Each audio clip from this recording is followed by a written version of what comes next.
Miles de migrantes cubanos siguen arriesgando sus vidas para llegar a los Estados Unidos. Cubanos han cruzado la frontera en los últimos 6 meses. Un número 6 veces más alto. 3.000 cubanos han llegado a la frontera de Hay que decirlo, son 6 migrantes. Los migrantes murieron al ser arrastrados. Intentaban llegar a Estados Unidos junto a un numeroso grupo de personas cuando fueron sorprendidos por la corriente.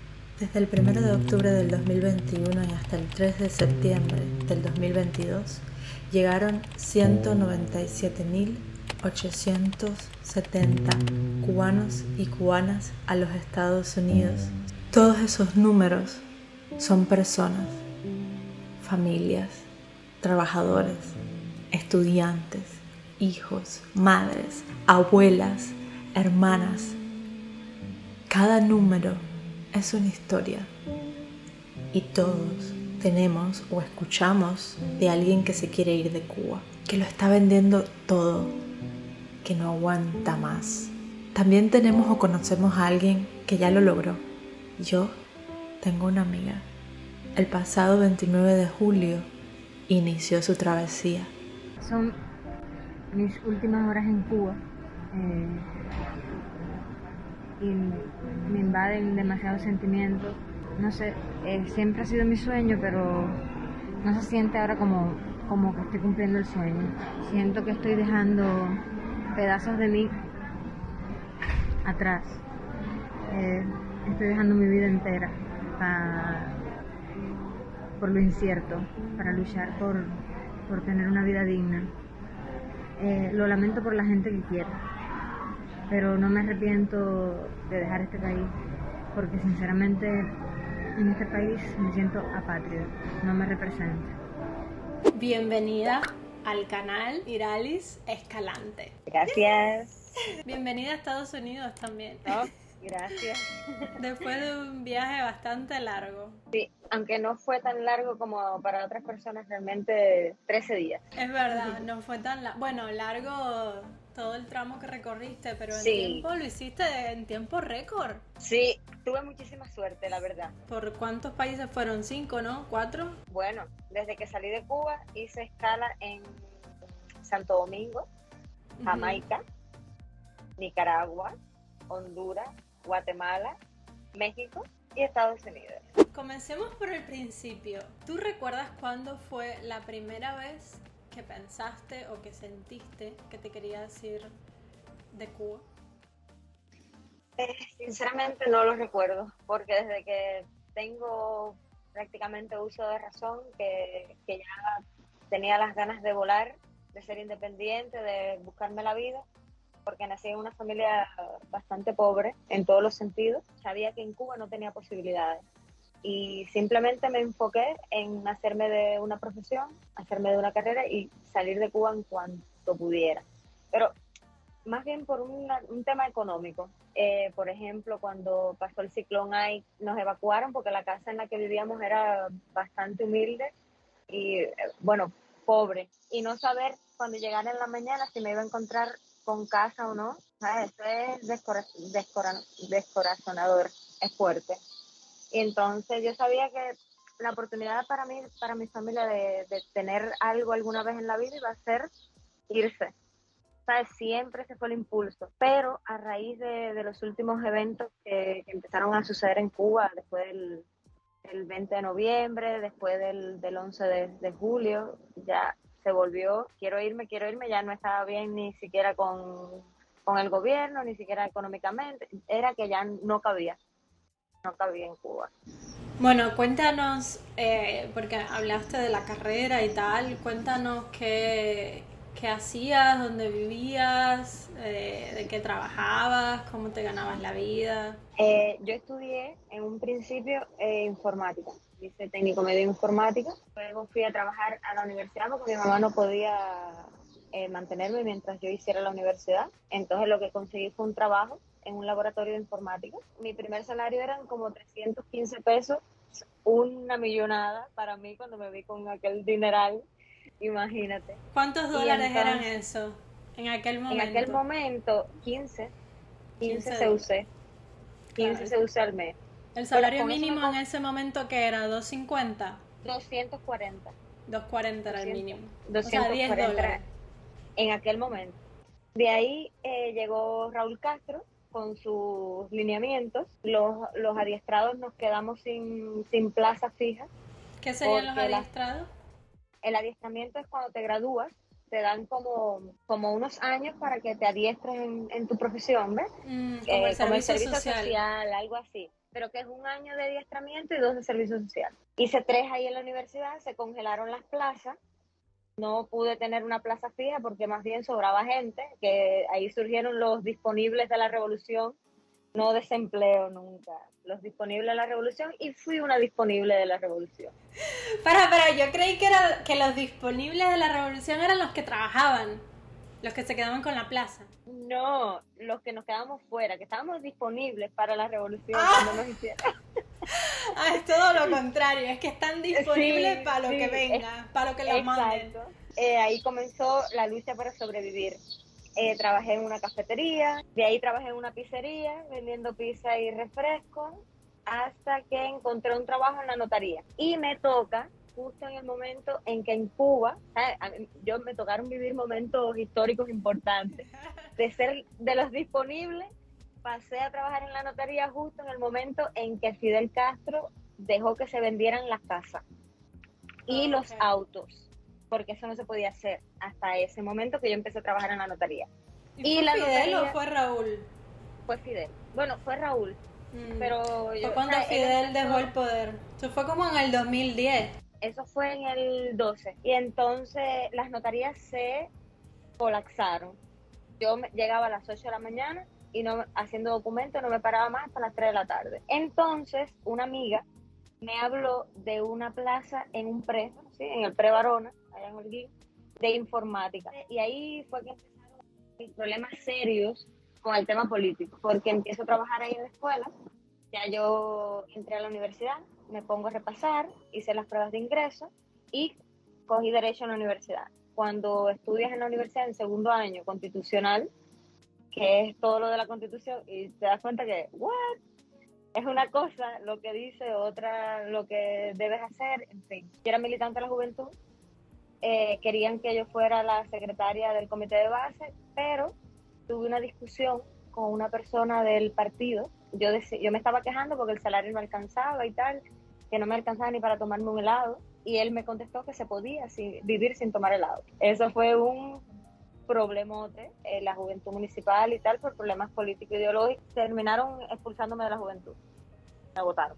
Hasta que fui a Holanda, unos amigos me invitaron a Holanda. Eso fue como que si alguien hubiera sido ciego toda la vida y te dicen que vas a ver por un día y luego te la quitan. Yo vine en el avión llorando, respiré libertad por primera vez en mi vida. Y entonces el hecho de ser lesbiana, trabajando en la escuela tenía que cuidar mucho el prestigio, la reputación, por el tema de que tú sabes cómo es en Cuba la gente con la homosexualidad y tal. No. Tenías que esconder tu sexualidad para poder dar clases en la universidad. Sí. En el preuniversitario. Y ya eso no pude más con eso. Y decidí irme. Cuando me graduó, fue para mí un choque de 6 años estudiando por gusto, es duro. Entonces me entró en la cabeza la idea de quizás ser fiscal. No sé en qué estaba pensando. Entonces apliqué por la fiscalía, pero viene el 11 de julio. Empezaron a hacer juicios y a sancionar como les dio la gana, y eso para mí ya no fue una opción. Ya no podía defender ese estado. Ya era totalmente lo que iba a ir presa. Ahora vamos a la parte esperada. Cuéntanos cómo es la travesía, cómo fue tu travesía de Cuba, de Holguín, ni siquiera de La Habana. La travesía empezó desde ese viaje a Guyana. Ahí empezó, yo creo que la travesía, porque eran noches sin dormir, cómo completaba el dinero, porque esa travesía cuesta un montón de dinero que no se hace fácil. Quien no sea de Cuba, que es lo más importante, conozca de qué estamos hablando. Cuba es un país que para ir a cualquier parte necesita visa, porque somos posibles emigrantes en todas partes. Yo diría que como una válvula de escape el gobierno cubano hace 2 años más o menos o 3 abrió la posibilidad de viajar a Nicaragua con trámites entre Nicaragua y Cuba, de viajar a Nicaragua sin visa. Antes de eso, en Latinoamérica no había ningún otro país que se pudiese viajar, bueno, Guyana. Sin visa, pero bueno, es muy difícil, imagínense, hacer la travesía caminando desde Guyana hasta Estados Unidos. Entonces hubo gente igual que la hizo, que se fue a vivir a Brasil, que se fue a Argentina, que se fueron a Ecuador. ¿Ecuador también era sin visa? Sí, hubo un tiempo que fue la primera ola migratoria, hará unos 7 años que todo el mundo se iba a Ecuador, pero al pasar todo esto, toda esa ola migratoria, cerraron. Y de ahí es que surge Nicaragua. Y entonces, Nicaragua es como la vía más fácil para emprender el viaje a Estados Unidos por mediación de lo que se le llama coyotes, que son personas que te tramitan los cruces ilegales, que te mueven de un país a otro, que te dan asilo en sus casas o en los lugares que tengan. Pero esto no es un trayecto solo así, o sea, lleva mucho dinero. Pero no solo eso, sino que es algo que me gustaría que conversáramos también, y fue el tema de, el pasaje del avión de La Habana a Managua, que es en Nicaragua. Porque es ilógico. ¿Cuántas horas de vuelo son? ¿2? No, bueno, directo sí, pero yo salí por Santiago. ¿Cuánto te costó a ti el pasaje? $3,500. Un pasaje de ida y vuelta. Sí. Con eso vas de vacaciones a Europa. Sí, con y te dinero. Sobra. Si ahorras bien, te sobra. Lo más loco de todo esto es, porque estuvimos investigando, tú también me estuviste contando, uno de estos tipos de aviones que hacen estos vuelos son vuelos charter. Son vuelos privados que personas privadas alquilan para hacer este viaje. O sea, tienen los contactos, el poder, tienen el dinero para alquilar un vuelo privado y hacer un vuelo de Cuba a Managua, por las vías que sea. Pero no eligen, que para mí es lo más fuerte, no eligen por ahí ganar un poquito de dinero, ¿no? Sino que cobran $3,500, $4,000 y $4,500 por persona para hacer un vuelo que podría ser de 2 horas. Bueno, imagínense un vuelo entero lleno de gente. 260 personas veníamos en mi vuelo.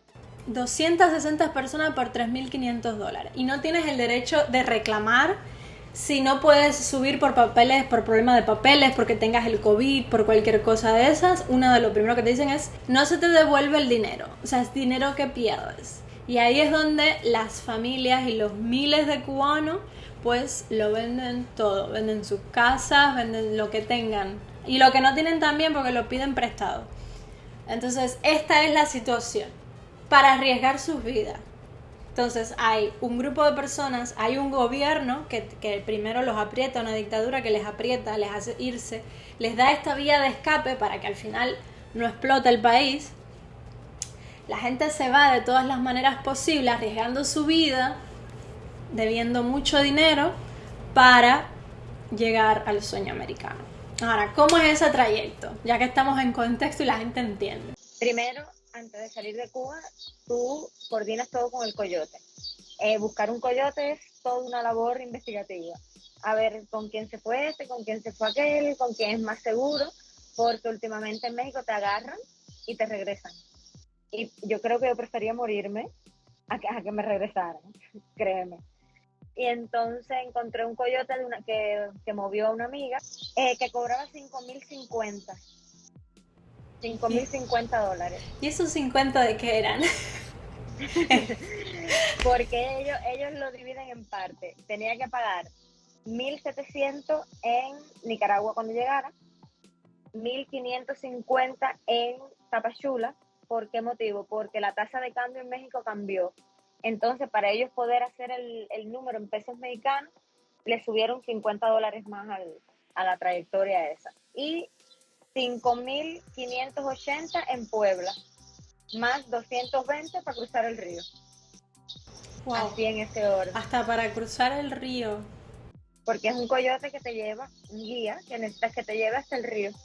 a él hay que pagarle. Encontraste al coyote indicado. Sí, a la persona ahí que ninguno es bueno. Todos te prometen que son lo máximo en México, que son los más grandes de la vida, pero eso realmente es un poco de suerte y verdad. Hay unos mejores que otros y tal. Yo encontré esta señora, es una señora por cierto, una coyota hembra, y entonces que estaba lo más cercano a mi presupuesto, que, ¿sabes? A ver, conseguir todo el dinero fue una odisea, pedir préstamo, pedirle amigos, molestar, bla, bla, bla, etcétera. Pero bueno, lo logré. Porque tú sí no tenías una casa para vender, ni un carro. No, hombre, no. Ni perrito ni gatico. Ni donde caerme viva, ni donde caerme muerta. Eso fue un dinero bien, bien, bien luchado. Y bueno, gente que a uno lo ayuda, gracias a Dios.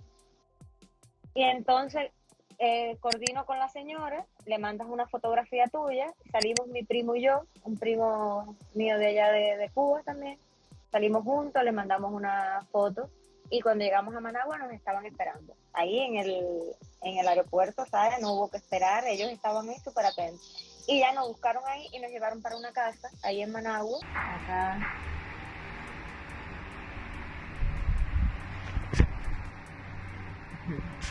Somos 4, 2 chicas y 2 chicos.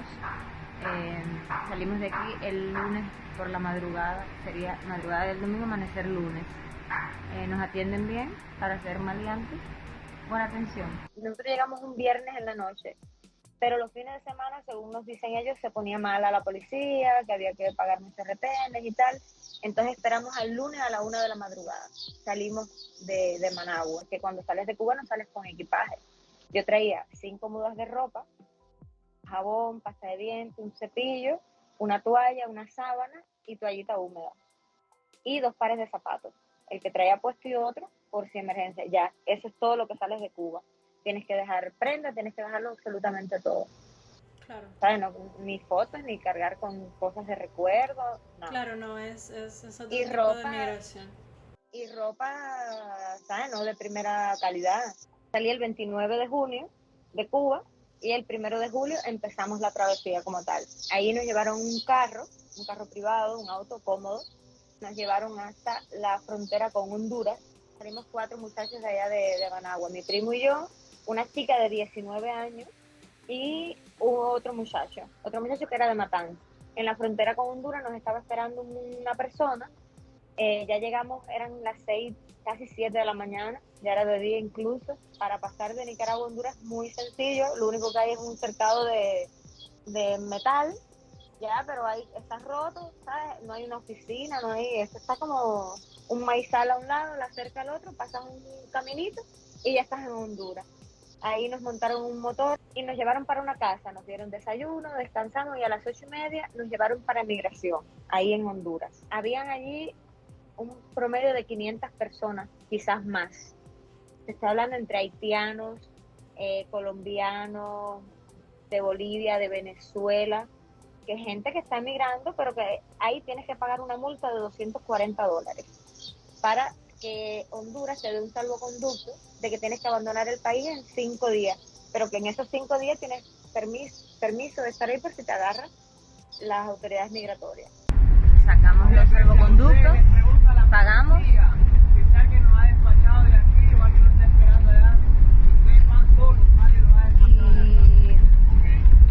ahora camino a Tegucigalpa. Pasaba por unas montañas que las carreteras eran súper estrechas y del otro lado lo que había era un barranco enorme, ¿sabes? Era atemorizante porque además unas curvas súper, ¿sabes? No ibas a coger por las mejores carreteras porque iba lleno de migrantes. Estuvimos como 6 horas, horribles, pero pasaron bastante rápido. De ahí nos bajamos de ese autobús, nos montaron en otro. Ese otro autobús nos paró la policía. Se subió la policía y le empezó a pedir salvoconductos a todo el mundo, absolutamente a todos, menos a mí. Menos a mí. Te digo que tuve mucha suerte. Sí, no nos molestaron porque todos teníamos salvoconducto y realmente en esa guagua llegamos a Tegucigalpa, que es la capital de Honduras. Ahí nos recibió alguien, nos quedamos en un hotel una noche y al otro día a las 5 de la mañana cogimos otro autobús que nos dejó en una terminal ya cerca de la frontera con Guatemala. Ahí nos estaba esperando un minivan que nos dejó justo en la frontera, ¿sabes? En un pueblito, el que está antes de la frontera. Ahí nos montamos en un taxi. Ahí nos montó el coyote que nos estaba esperando para la parte de Guatemala. Nos cruzó en carro por el medio de la frontera porque es un tipo que tiene mucho conecto, pero junto ahí con nosotros por el monte vi gente montada a caballo, cubanos montados a caballo y caminando. Ahí estuvimos una noche y 2 días, ahí en un hotelito ahí cerca de la frontera en Guatemala. Ya en Guatemala no teníamos salvoconducto, Guatemala era ilegal totalmente, pero estos coyotes a los retenes los tienen comprados. Nosotros íbamos en el taxi que iba adelante abriendo camino, iba dando los pagos, pero íbamos más o menos a 160, 170 kilómetros por hora por todas estas carreteras. En una noche cruzamos Guatemala, completo, en una noche. Otra tecnicalidad, el retén son como pequeñas oficinas en la calle con policía. Sí, o carros. O patrullas en la calle. Patrullas, exacto, esos son los retenes. Y a cada X distancia ellos están ahí. Pero están para sacar dinero. Y su para negocio cobrar, es ese es su negocio, viven de eso. Entonces, nos dejaron cerca de Tapachula. Llegamos como a las 3 de la madrugada, 3, 4 de la madrugada. A las 5 de la madrugada salió un autobús que nos dejaba en el pueblo justo antes de cruzar para Tapachula, ¿sabes? Para México. Y cuando nos vino a buscar porque ahí juntan a todo el mundo, no importa con quién coyote venga.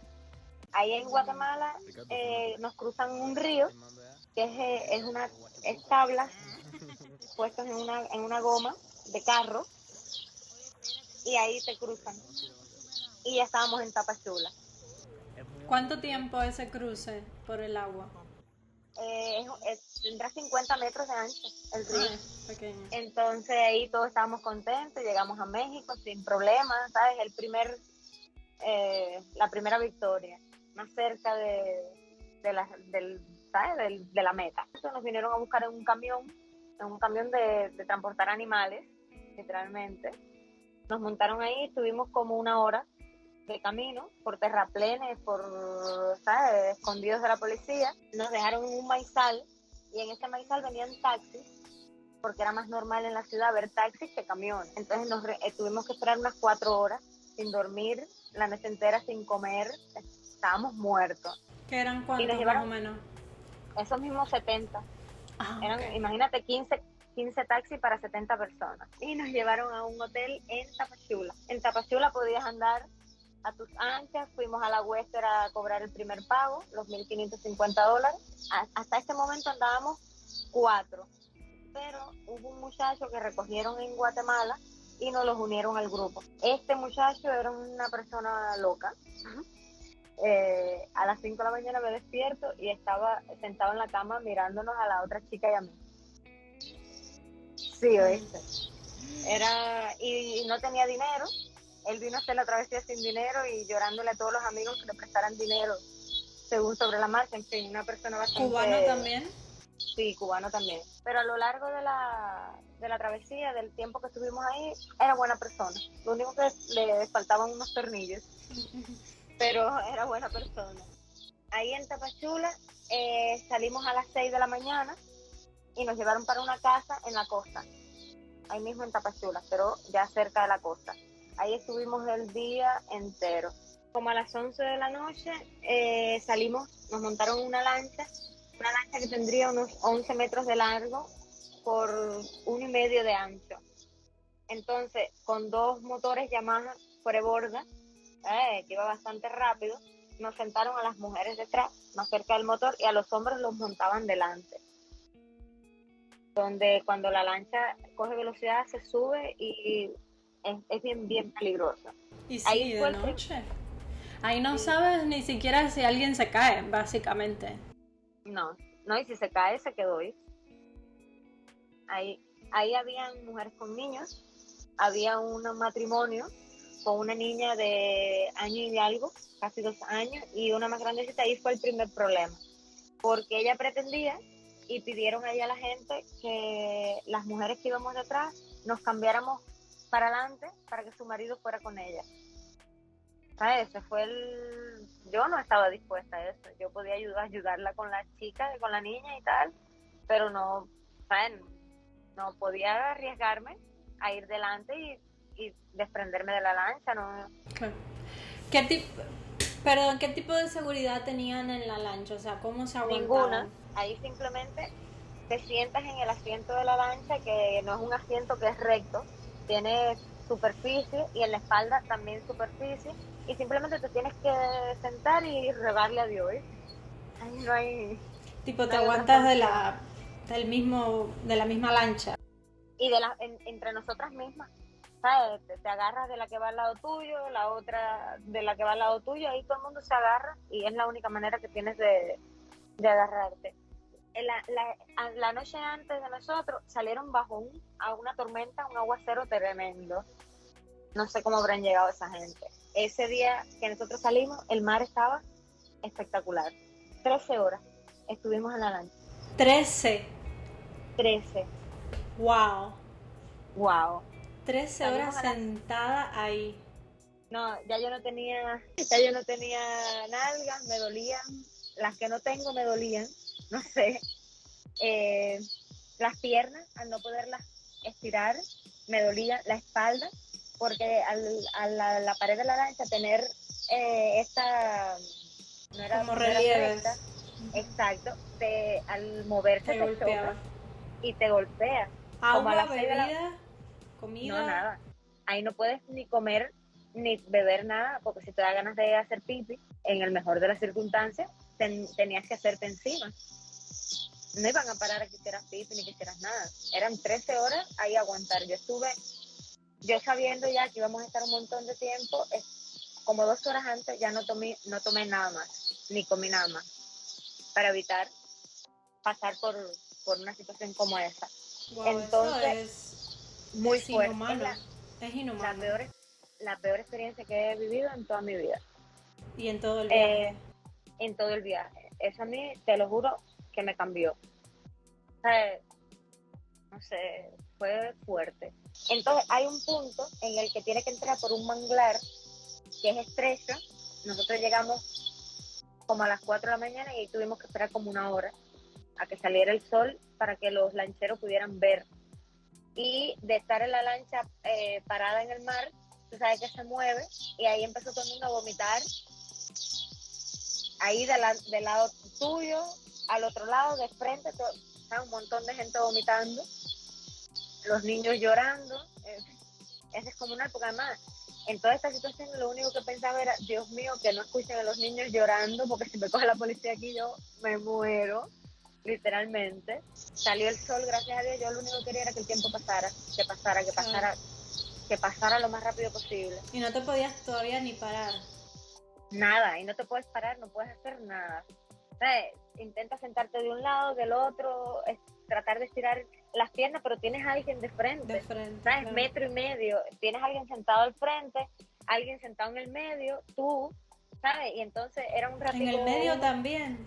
Sí, era que ahí montan 30 personas. Tienes que pedir permiso, déjame estirar un ratico yo, luego le dejas estirar al de frente, en fin, horrible. Gracias a Dios salió el sol, pero se picó un poquito el mar. El mar empezó a revolverse un poco y las olas comenzamos a mojarnos bastante.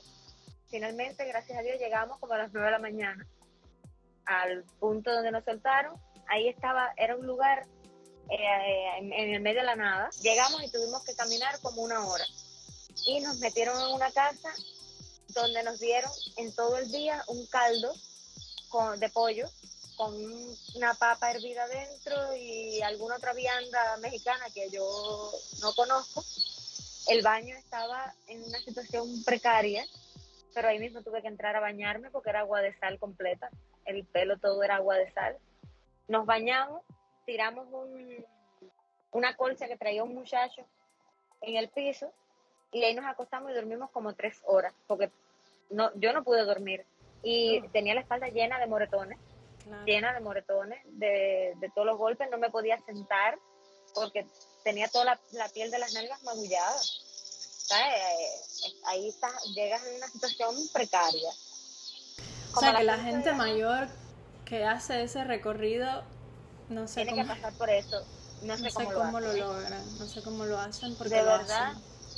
O con niños cargando. O los niños. Yo no sé cómo la gente puede someter a los niños a una situación como esa. ¿Sabes? No sé, yo no tengo hijos, no sabría, pero debatirte en si lo dejas en Cuba y no lo ves en un montón de años, lo sometes a eso. Es muy fuerte, ¿no? Como tener esa disyuntiva de no se sabe qué es mejor o qué es peor, pero básicamente el recorrido no es fácil para una persona joven. Imagínate pues para una persona con un hijo o para una persona mayor o para una persona con discapacidades. Allí yo me topé gente que lo vendió todo y estaban, ¿sabes? Que tenían que llegar o llegar. En esos asuntos gana dinero todo el mundo. Que se aprovechan del dolor cubano y de la crisis en todos los países, en todos los niveles, incluso los mismos cubanos, porque esto que hablábamos al principio de los aviones, son cubanos que alquilan esos aviones. Después quienes te venden los pasajes también son cubanos que están ayudando a este otro cubano. Y bueno, claro, a ti te lo vendieron en 3.500, a otros se lo venden en 3.800, se quedan con $300 y así. Así es. Allí eso es un negocio desde que tú sales de Cuba, porque incluso cuando llegas a estas casas en México que no puedes salir, ellos te venden todo, te venden comida, te venden las sopitas instantáneas. No. Ellos te dan la comida que te corresponde, pero a veces es escasa. Bueno, no te llena. Una sopa con una papa después de 13 horas sin tomar ni agua. Exacto. Es muy poco. Estábamos en un barrio, en un pueblito, donde no entra la policía, porque ya eso es zona de narcos, zona de gente peligrosa. Y ahí sí comencé a ver gente con pistolas. Ahí nadie tuvo problemas con nadie, era una cuestión para protegernos. Ellos nos cuidan porque somos la manera que tienen de vivir, de ganarse la vida, de ganar bastante dinero. Déjame decirte que yo creo que a ellos les interesa más el tema migratorio de mover gente que de mover drogas. Les es muchísimo más rentable. Entonces ahí en Oaxaca, en ese pueblito, salimos de ahí en un camión, sobre las 2:30, en un camión que no había de dónde agarrarse. De nuevo, lo mismo. Y sí, pero este sí era grande y nos metieron a todos ahí, no había lugar donde ponerse. Y yo prefería ir de pie porque yo no me podía sentar, te lo juro que no podía, del dolor que yo tenía todavía de la lancha. Y fue la misma noche, no podía, me dormía de pie. De ahí nos bajaron así en el medio de un bosque. En ese bosque nos fueron a buscar taxis y los muchachos y yo, éramos 3 hombres y 2 mujeres, nos montaron en un taxi y llegamos de último. Cuando llegamos ya estaba todo el mundo durmiendo y nos quedamos sin colchoneta. Así que ahí a esa hora fue a agarrar piso. Yo tendí mi camisa, la puse en el piso y sinceramente ahí mismo me rendí. Ahí nos dieron almuerzo y estuvimos como hasta las 3 de la tarde. Ahí había que hablar muy bajito por si venía la Guardia Nacional, que es a la que esos coyotes le tienen bastante miedo porque es la que no pueden comprar. Es la más difícil de comprar. El resto estaba todo comprado. Ahí nos sacaron en taxi de 4 en 4, de 5 en 5, según la capacidad del carro, y nos llevaron para otra casa.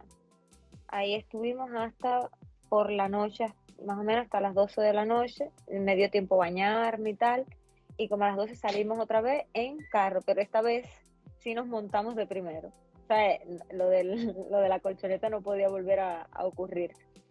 Y ya nos íbamos acercando a Puebla. Ahí estuvimos en esa casa, llegamos y agarramos la mejor colchoneta y en el mejor lugar. Por suerte se sentía muy bien por un momento estar en el grupo que tenía colchoneta, como a las 4 de la mañana, 5 de la mañana. Cuando llegamos ahí nos acostamos, dormimos hasta las 9 de la mañana, nos dieron desayuno. En esa casa, una casa muy bonita, pero allí habían hasta árabes, hasta inmigrantes árabes. Ahí habían de todas las nacionalidades, un montón de gente. Yo dije, ay Dios mío, aquí sí nos van a coger, porque era mucha bulla. Imagínate en una casa La casa es verdad que tenía como 4 cuartos, era una casa bastante grande, pero no para 100, 150 personas.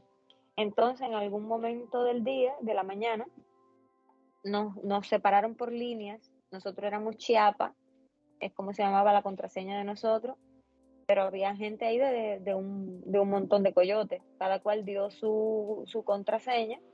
Nosotros éramos 39 y entonces nos pusieron por habitación, nos contaron y ya nos mandaron a regresar ¿sabes? Al lugarcito donde habíamos puesto nuestras cosas y tal. Cuando yo llego a donde estaban nuestras cosas, había toda una familia de cubanos instalada en nuestra colchoneta. Le digo a la muchacha, mira, perdona, pero estas son nuestras cosas, ¿sabes? Te estoy hablando que estaban nuestras sábanas, nuestras mochilas, todo estaba de nosotros ahí porque nos contaron, pero regresamos normal. Y la muchacha dijo que de ahí ella no iba a salir, que ella encontró esa colchoneta ahí y ya ese era su lugar. Y entonces tuve que decirle, bueno, sales y si no sales yo te saco. Wow. Básicamente. Pero no, todo el mundo que estaba allí le dijo, oye, mira muchacha, sal de ahí, que ellos estaban ahí primero, ¿sabes? Se puso la situación tensa y el esposo se dio y bueno, y se fueron, por suerte. Claro, a esa hora es sobrevivir por un colchón, o sea, la subsistencia saca lo peor de las personas, toda esa situación, ¿oíste? Es sobrevivir, es la ley del más fuerte, literalmente ahí es la selva. Tratar de descansar cuando puedas descansar para seguir camino. Ya de ahí nos llevaron hasta Puebla, ya de ahí, nos llevaron hasta otra casa y en esa casa nos montaron en un minivan que de 12 personas nos montaron 24. Wow. Sí, súper apretadísimo. Salimos como a las 11 de la noche, pero había policía, se tuvieron que meter por un callejón a esconderse, estuvimos hasta las 3 de la mañana escondidos para que nos permitieran salir. Gracias a Dios la policía se fue y en la mañana llegamos a Puebla. Ahí en Puebla nos recogió otro taxi que nos llevó para un hotel de lo más cómodo, por cierto. Ahí realizamos el segundo pago. Entonces mi primo y yo salimos por la mañana, nos llevaron para una casa de familia. Ahí fue la primera comida caliente hecha en una casa que tuve como en 10 días. 10 o 11 días, un espagueti que me supo a gloria, al punto que cuando la señora terminó, que comimos, nos sirvió, yo le dije, deme acá que le voy a fregar. Le lavé los trastos, porque de verdad yo no tenía como agradecerle, porque ¿sabes? Uno da cosas por sentada, pero cuando pasas por toda esa situación, ¿sabes? Comer en una mesa, comida hecha en casa, para mí tuvo un valor. Entonces ahí estuvimos hasta la 1 de la madrugada. A la 1 de la madrugada nos vino a buscar un carro que nos llevó para un punto donde habían rastras.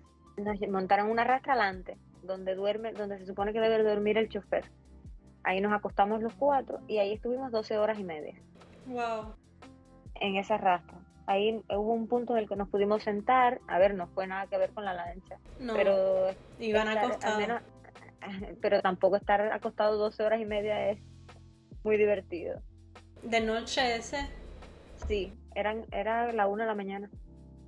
1:30 salimos. O sea que estos recorridos se hacen hasta en rastras que van sí, cargadas de cargamentos. X, exacto. No, hay gente que lo montan detrás. Hay gente que los montan en el contenedor, que se han asfixiado y se han muerto. Sí. Hay personas que han estado 72 horas en un contenedor, te ponen un pañal desechable de adulto y te haces encima. Ya nos paró la policía. El policía se subió a la rastra, nos alumbró. Yo dije, no, ahora sí, ya para Cuba. Pero no, el rastrero le pagó con un dinero en efectivo que yo le había dado, que me habían dado para que se lo diera. Le pagó y seguimos viaje sin problema ninguno. Ahí la policía en México es sumamente corrupta, gracias a Dios. Nos llevaron para otro hotel, nos dieron comida y estuvimos 3 horas. A las 8:30 de la noche exacta nos buscaron un minivan a las 8 y nos llevaron ya para la frontera, para ya cruzar. Ahí estuvimos, fueron como 6 o 7 horas hasta la frontera en ese minivan. Cuando llegamos era en pleno desierto. Tuvimos que caminar por 2 horas hasta que llegamos al río. Ahí en el río yo ya iba preparada. Llevaba una muda de ropa seca, completa. Estaba con la menstruación. Ay, no. Lo peor que te puede pasar, cruzar. Bueno, Lo no es lo peor que te peor, puede pasar pero... cuando vas a cruzar un río, a hacer una travesía, no es agradable. Tuve que comprar una caja de tampones. Ahí antes de cruzar el río, me metí para un lugar apartado, me puse un tampón. Y nada, mi primo y yo metimos las mochilas de cada uno en bolsas de plástico. Él se lo colgó aquí en el cuello. Yo traía debajo del jean, que traía puesto un calzoncillo de él.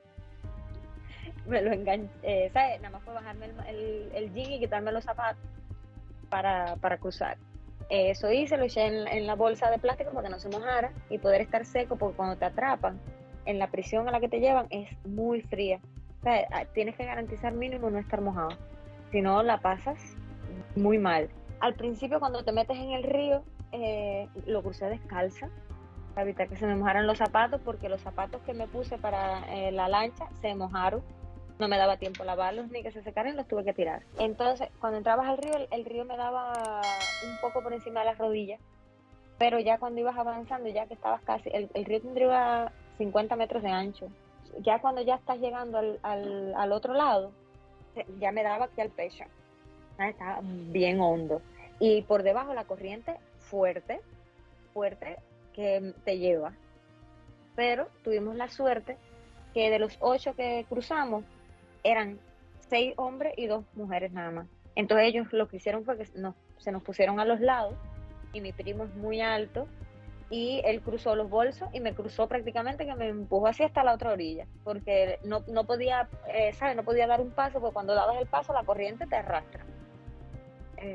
Y como te da aquí y tan bajita. ¿Y qué sentías en los pies? ¿Qué era? ¿Piedra? Fango. Al principio fango, y luego en la parte donde había corriente ya sí estaba más arena, pero entonces había como matas, asqueroso, ¿sí? En una circunstancia normal yo no me meto en ese río ni muerta. Obvio. Pero ahí era el punto, o pasas el río y ya estás del otro lado, y bueno, ¿sabes? Voy para el Yuma. Se me olvidó decirte, en Tapachula, en un punto donde nos bajamos para cruzar para Tapachula, de la guagua, venían unos policías y dicen los muchachos, ¡ay, corre la policía! Y empezamos a correr súper desenfrenados, y yo corrí más que todo el mundo, ¿sabes? En plan, yo tengo que llegar. Estaba muerta, pero yo saqué energía de donde no había, ¿viste? Y entonces, con lo del río me pasó exactamente igual, ¿sabes? Tengo que llegar. Era lo único que yo tenía en mente, tengo que llegar. Y ya estabas muy cerca. Sí, ya después que cruzaras el río era como, ya. Cruzamos el río, ya ahí todo el mundo se puso a su bola, a cambiarse, qué sé yo, ¿sabes? Ahí te quitas todo. Ahí me tuve que quitar todo, ponerme un bloomer seco, cambiarme de íntima, ¿sabes? Cambiar todo. Mi primo más o menos ahí me tapó con la ropa, pero a mí sinceramente me daba un poco igual. Ahí cruzamos como 250 personas. Wow. Ahí, sí, porque eso te van reuniendo. Nosotros éramos 8, pero ahí van llegando gente de todos lados. Y nos hicieron una fila y éramos casi 300, 200 y algo. Llamé a mi familia, ya crucé, todo está bien, todo normal, caminas un poco y ya la policía te está esperando. Ya cuando llegamos eran ya a las 7 de la mañana, ya cuando nos entregamos. Ahí ellos estaban esperando. ¿Y por qué parte? Piedras Negras. Entonces nos mandaron a quitarnos los cordones de los zapatos, mandaron a quitarnos todas las prendas, sacar la identificación, y nos montaron unos minivan a las mujeres. Mujeres cubanas, eran 7 mujeres cubanas nada más, habían como 50 venezolanas y 3 colombianas, 150 hombres venezolanos y 20 cubanos. Realmente cubanos habíamos pocos. Y ya nos llevaron como para una unidad militar o algo así, donde habían como una nave, y adentro muchísimo frío, con aire acondicionado, entonces aire todo el tiempo, mucho aire, hacía frío, bastante frío. Nos dieron unas mantitas como de aluminio, y con eso nos tapábamos el frío. Ahí nos pasaron por inmigración, nos tomaron las huellas, fotografías, todos los datos. Nos revisaron si teníamos piojos, si teníamos la viruela del mono, nos abrieron la mochila, me botaron todas las cosas de aseo, todas las íntimas, cepillo, desodorante, pero me dejaron alguna ropa que me había quedado, me dejaron el pasaporte, que yo lo tenía en la mochila, y lo que yo entregué fue el carnet de identidad y el dinero. Todo eso te lo dejan. Nos tomaron los datos, de ahí nos llevaron a bañarnos, nos dieron 5 minutos para bañarnos, y entonces nos llevaron para las celdas.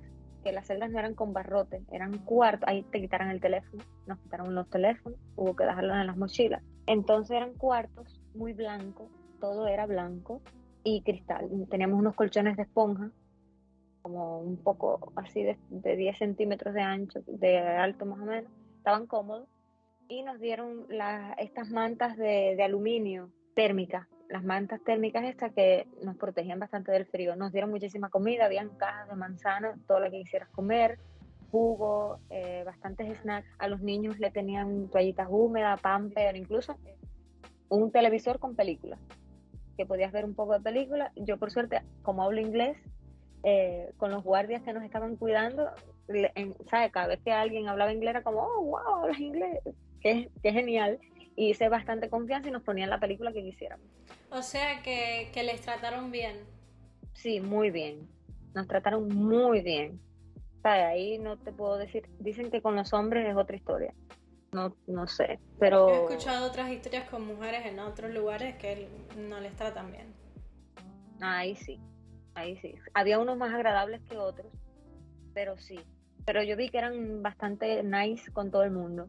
Entonces, incluso le pedíamos agua porque no puede salir, ¿sabes? Estás bajo llave, no podía salir, y nos traían agua. Y tuvimos la suerte que con este muchacho que estaba de guardia ese día, ya te digo, nos ponía hasta las películas que queríamos, nos daba a elegir. Y entonces como cada 2 horas nos pasaban listas. Y hubo un momento en que nos despertamos y yo, no, ya amaneció, no nos han llamado. Y cuando le preguntamos la hora eran las 4 de la mañana. Y pierdes total la conciencia del tiempo porque no ves si es de día, si es de noche, no ves absolutamente nada. Como a las 6 de la mañana nos despertaron otra vez a pasar listas.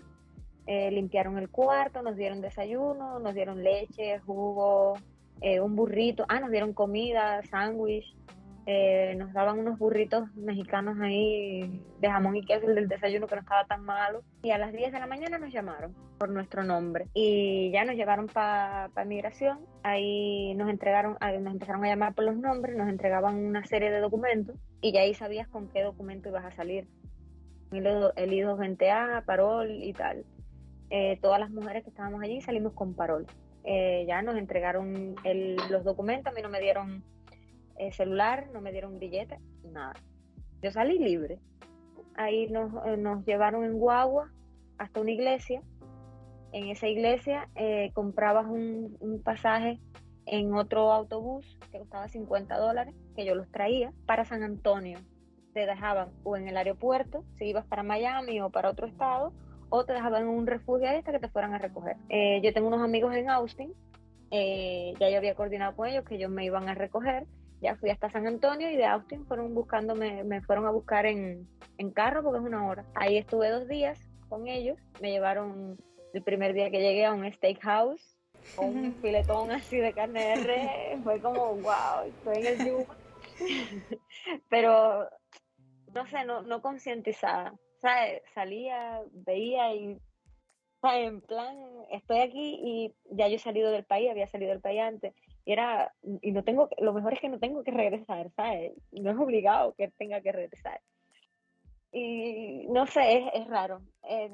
¿Sabes? Quizás lo sobrevaloré, pero ya cuando me sabía aquí, que fui, comí, me bañé, me acosté, no me podía dormir y no, es que aún soy incapaz de procesar que estoy en los Estados Unidos.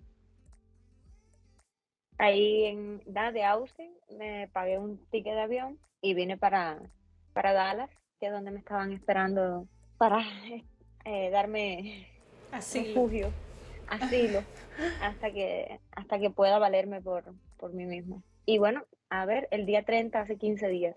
Llegué el 15 de agosto. Era querido llegar el 13 para el cumpleaños de Fidel, celebrarlo llegando al país de la libertad, pero no se me dio el momento poético. La venganza poética no sucedió. No, yo no tengo familias en este país, entonces súper nice conmigo. Me han regalado ropa, zapatos y lo mejor, me han dado calor, porque estar solo no es fácil, ¿sabes? Calor humano. Me he sentido bastante bienvenida. Qué bueno, me alegro mucho. Ha sido mucho por lo que has pasado, toda la historia, las cosas por las que hay que pasar, que uno ni se imagina. Por eso me gusta tanto que podamos tener esta charla y que se pueda compartir, porque hay mucha gente en Latinoamérica, en el mismo Estados Unidos, que no tienen ni idea cuánto se pasa, cuánto se sufre para llegar a los Estados Unidos.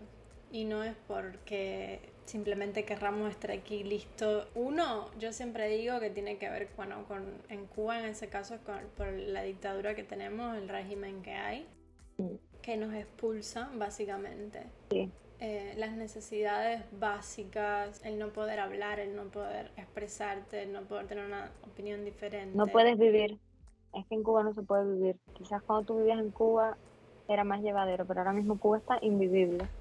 Con 12 horas de corriente, el dólar, la inflación disparadísima. Ahora en Cuba comerte un huevo, un simple huevo, es un lujo, un lujazo. Y si le sumas a eso no poder ni siquiera quejarte de toda esa situación, es invivible. Todo el mundo está desesperado por salir. Quien no está planeando, lo está soñando, lo está deseando, es como... Sí, es muy triste. Pero bueno, tú lo lograste, lo conseguiste, es una historia positiva y que estés Tuve bien. mucha suerte y mucha gente que me quiere. Eso es importante. Bueno, ahora más suerte todavía para lo que viene. Esta es la segunda travesía. O sea, esa fue la travesía en la que te puede coger la migra y regresarte a Cuba. Ahora empieza la segunda travesía, que gracias a Dios no tienes que estar huyendo de la migra, pero es muy dura, quizás la más, porque no sabes qué tiempo va a durar. Te agradezco mucho que hayas venido, que nos hayas contado tu historia, que te hayas abierto, que lo hayas dicho todo. Gracias a ti. Un beso, te quiero mucho y suerte. Bye, bye. Chao. Me defiende el pensamiento positivo de que todo va a salir bien y que todo esto va a valer la pena. Espero que valga la pena porque estoy vendiendo mi alma al diablo. Por el sueño estoy dejando todo atrás.